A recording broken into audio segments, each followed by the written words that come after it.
Assalamualaikum warahmatullahi wabarakatuh. Pada kesempatan kali ini kita akan lanjutkan pembelajaran kita terkait dengan biologi vertebrata, yaitu hewan bertulang belakang. Kita lanjutkan kategori yang ketiga, yaitu hewan melata.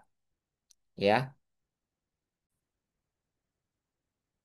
hewan melata adalah hewan vertebrata atau bertulang belakang. Dia bergerak dengan cara merayap atau melata di permukaan tanah. Jadi istilah melata itu sebenarnya digunakan dalam konteks hewan kelas reptilia, ya. Jadi istilahnya adalah hewan reptilia. Contohnya apa? Seperti misalkan buaya, kadal, kura-kura. Nah, mereka ini masuk ke dalam hewan berdarah dingin, ya, atau Poicoterm. Artinya apa? Artinya suhu tubuhnya mengikuti suhu lingkungan. Nah, ada beberapa ciri umum hewan melata. Yang pertama, cirinya itu adalah bertulang belakang. Jadi dia termasuk ke dalam kelompok vertebrata. Yang kedua, bentuk tubuhnya itu beragam. Ada yang memanjang seperti ular, ada pula yang berkaki empat seperti kadal, buaya, atau salamander. Ya. Nah, saya akan memberikan contoh gambar terkait dengan hewan melata ini. Berikut adalah gambaran daripada hewan melata.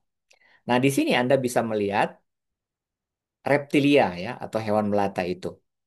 Nah, perkembangbiakannya itu pada reptilia itu terjadi pembelahan di dalam tubuh.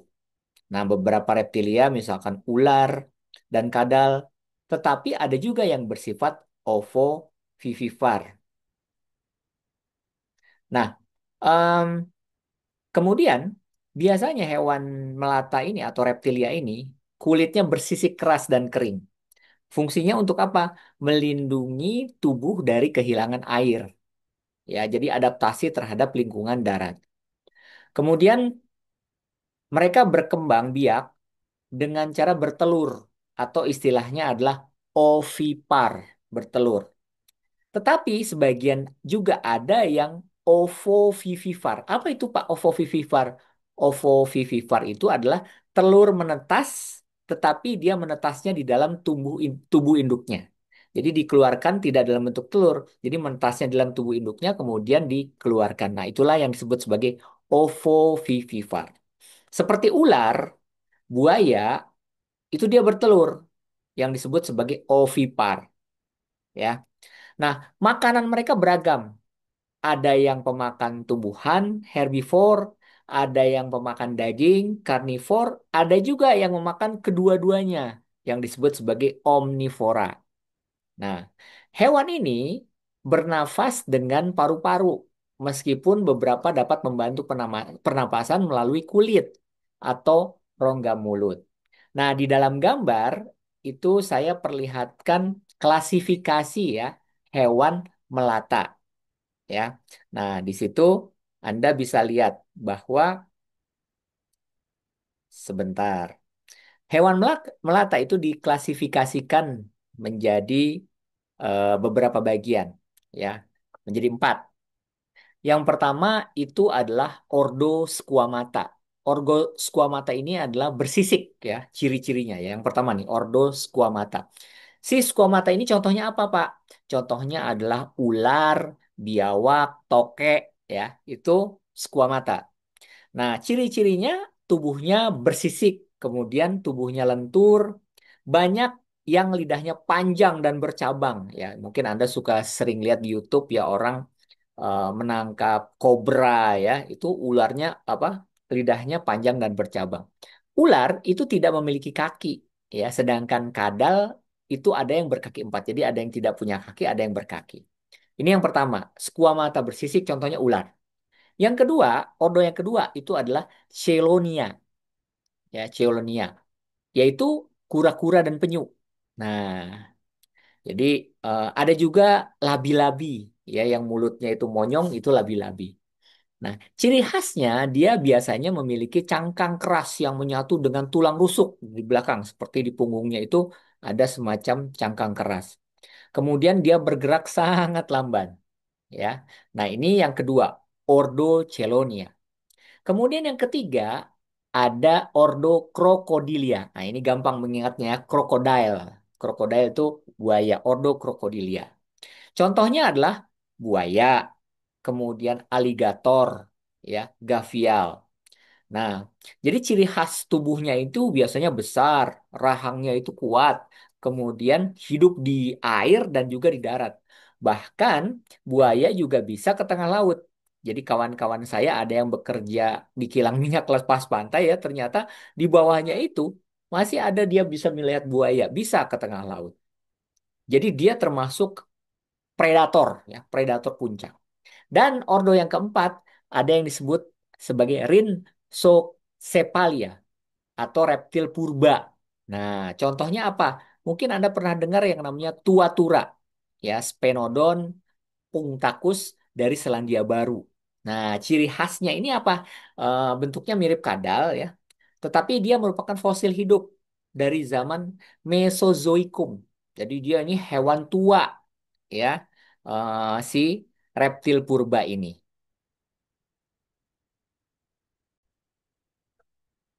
Nah, bentuknya seperti apa hewan ini? Ya, bentuknya seperti yang Anda lihat. Nah, ini. Ini yang D, ya. Itu yang disebut sebagai tuatara, ya. Dia termasuk reptilia, ya. Jadi seperti kadal. Nah, dia hidup di Selandia Baru. Nah, jadi ini masuk ke dalam ordo namanya Ordo Rhinchocephalia. Nah, ini seperti ini bentuknya. Baik, kita lanjutkan. Berikutnya adalah aves. Ya, seperti lihat aves ini adalah burung, semacam burung, ya, penguin, ya, atau ini ada gambarnya ya. Ini penguin adalah contoh burung yang tidak bisa terbang.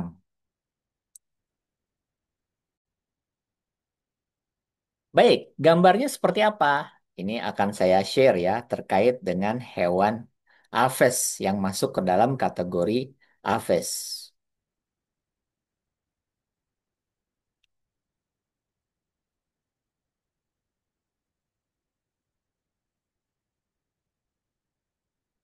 Oke,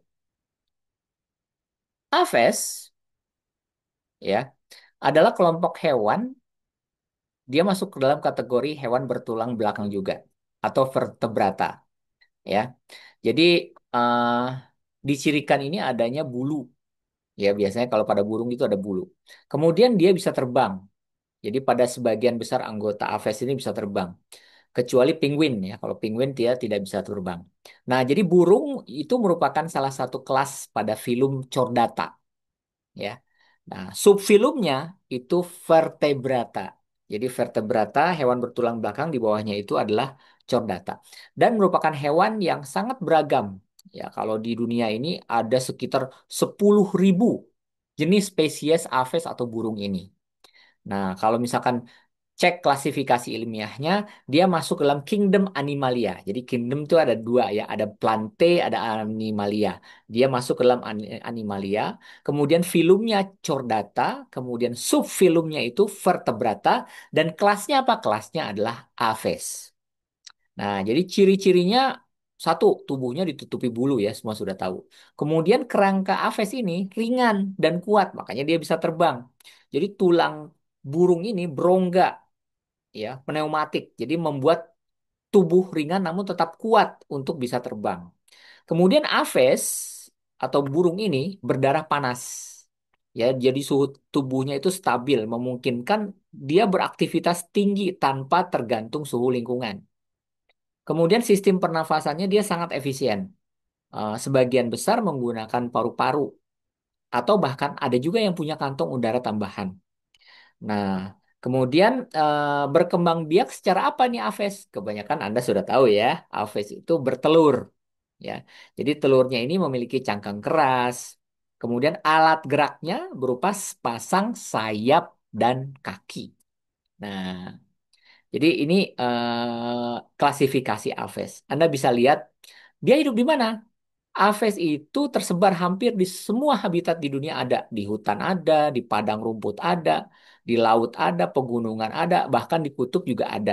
Ya, seperti yang Tadi saya berikan itu gambar penguin. Nah, jadi kalau di Indonesia mungkin saya bisa sebutkan nih banyak burung ya, termasuk lambang negara kita, burung Garuda ya. Burung Garuda itu adalah elang Jawa sebenarnya, ya lambang negara kita. Di Papua ada cendrawasih, ya burung surga khas Papua, terkenal karena indah bulunya. Kemudian ada juga burung walet yang kita ekspor mahal harganya, bahkan sampai ke Hong Kong ya. Banyak burung walet, sarang burung walet. Nah, yang Anda makan sehari-hari, yang setiap hari ada di rumah makan di pinggir jalan itu bebek dan ayam. Bebek dan ayam itu masuk kategori aves, ya. Kemudian ada juga burung hias seperti kalau di Indonesia itu adalah burung kakak tua, burung nuri. Nah, ini yang disebut sebagai aves. Ya, mudah-mudahan ini bisa memberikan pemahaman. Jadi aves itu adalah kategori vertebrata, ya. Baik. Nah, sebagian besar aves ini berkembang biak dengan telur, ya. Nah, mungkin Anda sudah familiar dengan gambar ini. Jadi, dia berkembang biak dengan telur. Nah, em, sebentar. Oke. Nah, ini bentuk telur ini seperti ini. Nah, kita jelaskan ya bagian-bagian daripada telur. Nah, Anda lihat telur itu yang pertama paling luar itu namanya kulit telur atau biasa disebut sebagai sel. Jadi lapisan paling luar lah, ya. Dia mengandung kalsium karbonat, ya. Jadi dia keras, namun sebenarnya ada pori-porinya tuh. Nah, fungsinya untuk apa? Untuk melindungi embrio dari benturan, ya. Mungkin kalau telur itu Anda bawa ya, yaitu fungsi kulit luarnya itu. Kemudian dia bisa melakukan karena pori ada pertukaran gas di situ, ada O2 dan CO2 melalui pori-pori kecil itu. Kemudian dia mencoba untuk mencegah kekurangan air. Kemudian berikutnya ada lagi yang disebut sebagai membran kulit telur, ya, atau yang disebut sebagai sel membran, ya, istilahnya sel membran. Nah, sel membran ini eh, terdapat pada kulit, jadi tepat di bawah kulit telur. Jadi dia semacam kayak lapisan tipis dari sel membran ini. Nah, lapisan tipis ini sebentar.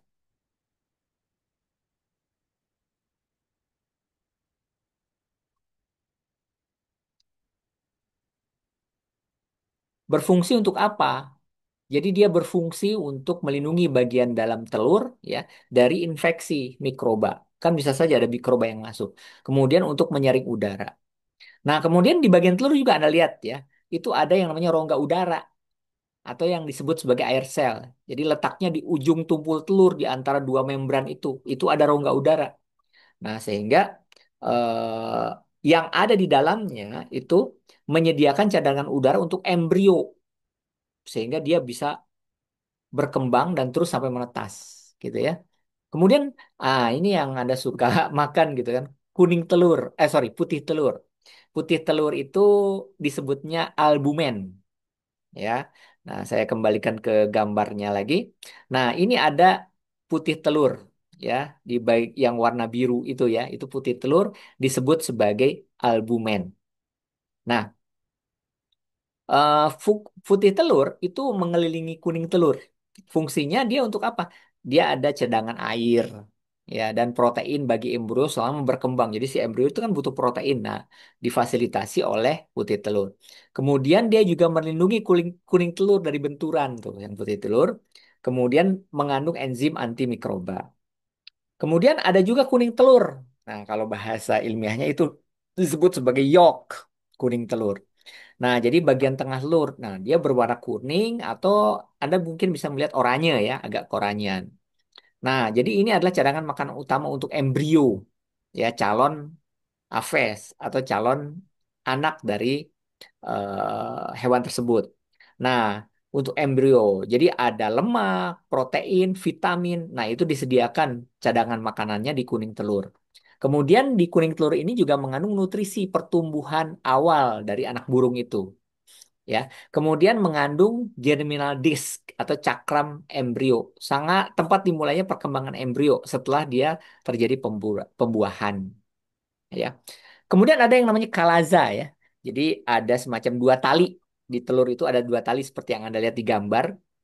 Nah, fungsinya untuk apa? Menjaga posisi telur tetap di tengah telur. Nah, itu tali itu berfungsi untuk itu. Dan mencegah kuning telur menempel pada cangkang saat telur mungkin diputar-putar. Nah, itu fungsi kalaza itu. Nah, inilah materi ya terkait dengan Aves, ya jenis atau klasifikasi hewan Aves. Baik, kita lanjutkan ya. Klasifikasi hewan yang terakhir yang akan kita bahas yaitu mamalia. Jadi animalia itu yang terakhir itu adalah mamalia. Nah, mamalia atau hewan menyusui ya. Jadi mamalia ini kalau misalkan dia masuk kingdomnya apa? Kingdomnya dia masuk kingdom animalia, hewan. Kemudian filumnya adalah chordata. Kemudian subfilumnya itu vertebrata. Subfilumnya itu vertebrata, dia bertulang belakang. Kemudian kelasnya adalah mamalia.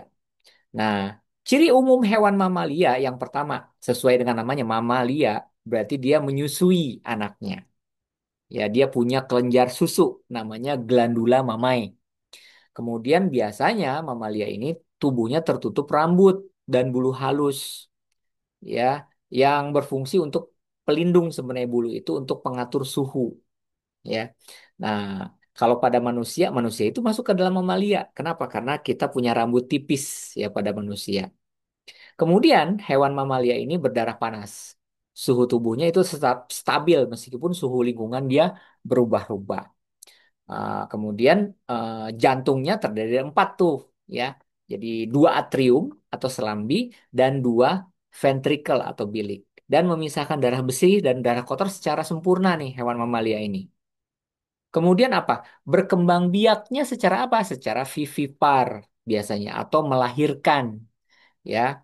Nah, tetapi ada juga yang tidak. Contohnya apa? Platypus. Dia melahirkan anak hidup vivipar juga sebagian besar nih. Kecuali ordo monotremata yang bertelur ya, kecuali platypus itu ya. Kemudian dia punya tulang pendengaran di telinga tengah ya. Nah, ciri khas lain apa? Manusia, hewan mamalia lain itu memiliki gigi ya. Ada gigi seri, ada gigi taring, geraham, dan memungkinkan berbagai jenis makanan. Nah, struktur tubuhnya sempurna ya. Dia ada kepala, leher, badan, dan bahkan anggota gerak. Nah, saya akan coba share kepada Anda di sini terkait dengan hewan mamalia tersebut. Nah, ada juga loh ikan yang masuk ke dalam kategori mamalia. Ya, contohnya yang Anda lihat di sini ikan paus pembunuh.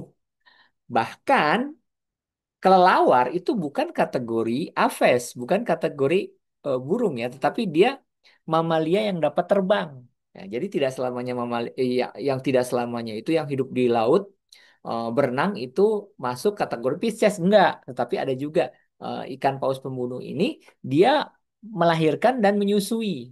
Ya, sama seperti mamalia apa nih? Kelelawar dan dia bisa terbang. Nah, jadi ini mamalia. Kemudian eh,